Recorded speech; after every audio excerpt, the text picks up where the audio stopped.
مباراة مباراة ربع النهائي بين فريق هذا بركان وفريق أبو سليم. مرة أخرى هارد لك كوتش. شكون اللي يقول لهم إذا كان ممكن تكلم لنا باختصار على كيفاش عشتوا أدوار هذه المباراة وشنو كانت أهم لحظات في هذه المباراة. قبل ما نعطي الكلمة للزملاء الصحفيين تحت الأسئلة ديالهم. بسم الله الرحمن الرحيم. تدبر مرحبا بخيانا الموجودين في القاعة الكل. مبروك النادي ديالنا كل روح رياضية. مبروك لي المباراة اللي شفتها معناتها المباراة كانت ممتازة جدا معناتها بين نهضة بركان اللي عمل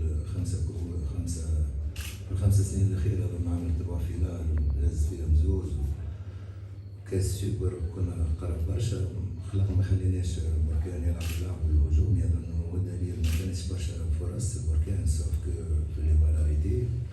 قدمنا مباراة تكتيكية من أحسن ما يكون. كما حكيت على بركان نحكي على نادي بوسليم. نادي بوسليم عنده 4 سنوات في الممتاز نقدم مباراة بالكيفية هذه. دونك نقول برافو الملاعبية قدر الله ما شاء فعل.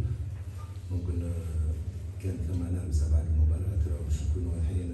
ما عندنا حتى مشكلة مع مخيلنا نتاع المغاربة. مي كي تشوف انت معناتها نزيد 10 دقائق وبعد 10 دقائق نزيد ساعة 7 دقائق تصور حتى حد ما فيكم يقبل الضرب. حتى حد ما يقبل الضرب. يلا كنا نستحقوا الكاليفيكاسيون وانا متاكد اي واحد فرش في المباراه كنا نستحقوا الكاليفيكاسيون. هذيك هي الكره لازم نقولها كما هي وكهو. ما نحبش نخرج عن الديسكور نتاع المباراه مش ديما نقعد فيها في الصوره الإقامية. في الأخير ثمرة كبيرة. إذا مش نقولوا كان من خيال شكون يحب ياسر مرحبا بيه نجاوبوه بكل صدر رحب. شكرا. قبل ما أعطي كلمة للزملاء الصحفيين فقط تذكير أن اللايف ممنوع بتاتا. أي واحد كيقوم باللايف يتم توقيف. الله يخليكم ما كاينش لا لايف. كلمة للزملاء الصحفيين تحت الأسئلة. تفضل سي كلار. اهلا سي الخياطي، تحيه ليك وهارد لك. نتمنى لكم التوفيق ان شاء الله في المباريات المقبله يعني والمواسم المقبله ان شاء الله. فشفنا اليوم بان مباراه كبيره ما بين الطرفين.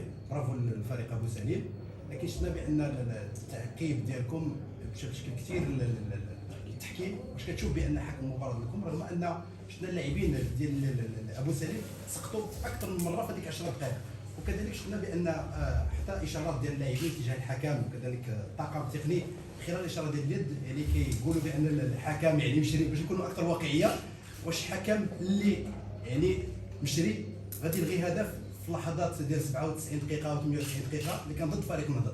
شوف انا جو سوي بروفيسيونيل جو سوي ان كوتش حتى اخلاقيا انا ما نجمش نحكي معاك في الديسكور هذاك سوف كو عندي احساس اللي حكمت علينا ونقطه ولا نستر نجم نكون صحيح نجم نكون غلط. انتم بعد في قرار الواحد من بعد المباراه مبروك عليكم الترشح مبروك النهضه بالكامل.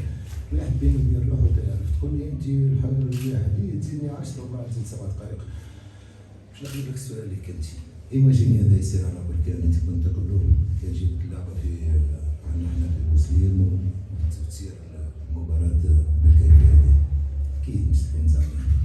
مره اخرى مبروك البركان وما نحبش نحكي الاشارات اللي حكيت عليها ما شفتهاش كنت حتى لو كان صارت ما غير مقبوله باش نعملوها ديما تقعد فيها تقعد فيها روح رياضيه لين وقت دخلت في النسيان. مرة أخرى ما نقصش من الميريت وانتصار نهضة بركان. اليوم ثم حاجة مهمة شفت جماهير بركان كيفاش دازوا مع الفريق نتاعهم كيما قلت لك عندنا فريق مسلم رابع موسم في الممتاز حتى في جماهير ما عندناش جماهير كبيرة. باش نجاوب في كلمة بركة رانا تظلمنا ولا مقتنع عليه تقول رانا تظلمنا. لا ما مقتنعش. خاطر في حد ذاتك راسك انا ما مقتنعش. حد في حد ذاتك انت واضحين. كيما انت وجهتي كلام انت ما عقدتش اخويا وزر انا محلاني نتكلم فيك. لا خلاص انا ما تقوليش اعتذر كما قلت لك تفرش هناك اخويا. شوف انا شوف تو دابور ما نخلوش المباراة في العلاقة مع سؤال جواب. تعقيد ما كاينش تعقيد. يا سيدي يا سيدي قدام الخير يقول نسحب كلمتي راني كيف عندك قلت اسمك تهضرني قلت لك نسحب كلمتي وابزر ما عليك الله يخليك ناخذ سؤال اخير باش نعطيو الفرصه للمدرب انه يجتمع مع اللاعبين ديالو في اخر سؤال. السلام عليكم كوتش. اولا هارد لك درتو مشاركه تاريخيه لاول مره في تاريخ هذا النادي هذا.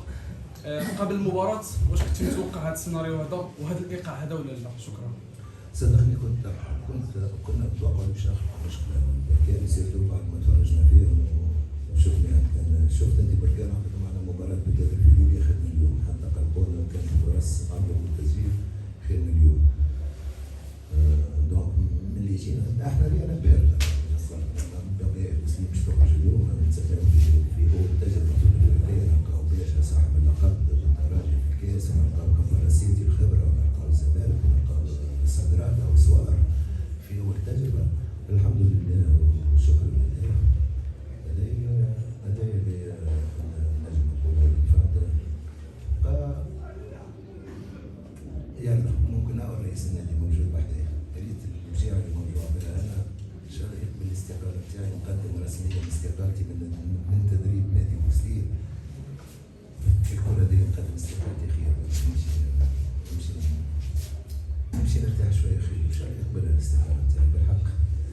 الوجيعه اللي عندي انا ماهيش عندك انت متاكد مبروك من هذا المكان متشكرين المغاربه وخيالنا الكل هنا عملوا كان معنا باهي اللي جينا هي مباراة شقة في أديبيا في المغرب في تونس معنا كان جد الدنيا رانا فرد خريطة وواحدة ما يشوفش مباراة كرة قدم مش تخلينا كما السيد نركز أنا واحد حقه هو يقبل لي أنا وأنا ضيف عنده فما يقبل التنركز نتاعي خاطر هو يعرفني أنا ليش خارج تو يعني الحمد لله وبارك الله فيكم إن شاء الله خويا بركاني بس إن شاء الله عيد مبروك والمساء